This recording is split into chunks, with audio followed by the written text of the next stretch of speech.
2014 లోక్సభ ఎన్నికల సందర్భం అనుకుంటా.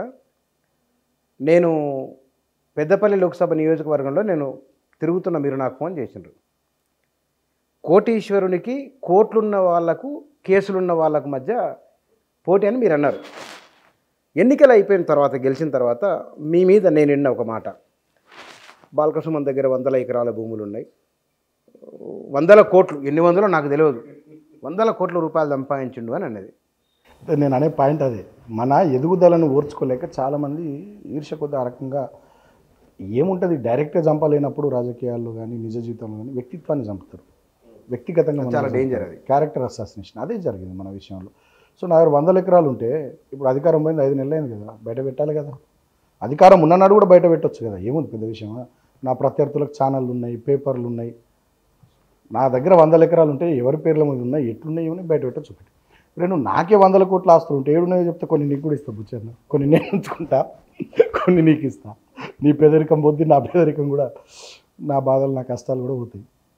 ఏం లేవు ఉంటే బయట పడతాయి కదా. ఇప్పుడు బుచ్చన్న గింతంత తెలంగాణ, దాంట్లో హైదరాబాద్ గింతంత, అందరం తిరిగేది గిదే బంజారా హిల్స్, జూబ్లీ హిల్స్, గచ్చిబౌలి, కొండాపూర్, మాదాపూర్, ఇక్కడనే కదా అంతా ఉన్నదంతా. మీడియా సర్కిల్ అయినా, పొలిటికల్ సర్కిల్ అయినా, బిజినెస్ కమ్యూనిటీ సర్కిల్ అయినా, ఇంకే సర్కిల్ అయినా గిల్లనే ఉంటాం.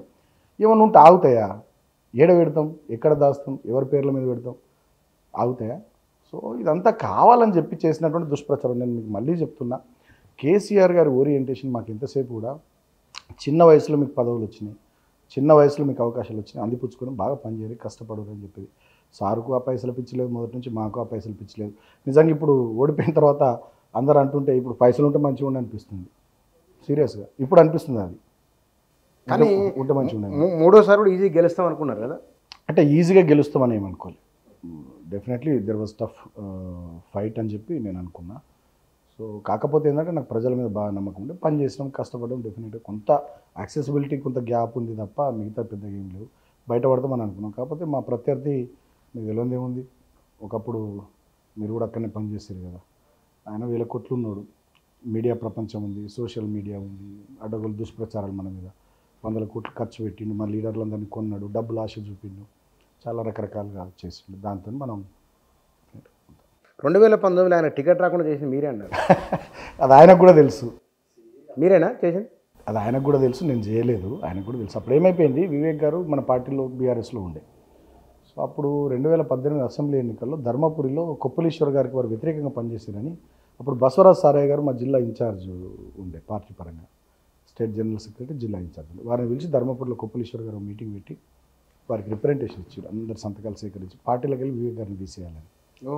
సో అది అధిష్టానం దృష్టికి పోయిన తర్వాత, అధిష్టానం అప్పుడు ఏమైపోయిందంటే, వివేక్ గారు ఇక్కడ, పొంగులేటి శ్రీనివాసరెడ్డి గారు ఖమ్మంలో, జితేందర్ రెడ్డి గారు మహబూబ్ నగర్లో, వీళ్ళంతా స్థానికంగా 2018 అసెంబ్లీ ఎన్నికల్లో ఎమ్మెల్యే అభ్యర్థులకు వ్యతిరేకంగా చేశారనే దాంట్లో వాళ్ళకి ఎంపీ టికెట్లు నిరాకరించారు.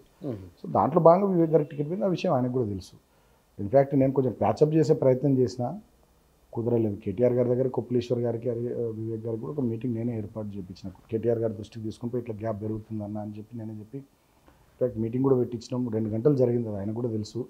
సో దాని తర్వాత పార్టీ అధిష్టానం ఆయనకే కాదు, వివేక్ గారికే కాదు, పొంగులేటి శ్రీనివాసరెడ్డి గారికి, జితేందర్ రెడ్డి గారికి, ముగ్గురికి కూడా టికెట్ డినై చేసింది. సో అది అట్లా జరిగింది తప్ప నా ప్రమేయం లేదు. కాకపోతే బయట మీరు అన్నట్టుగా నా మీదకి వెళ్ళిపోయింది అది.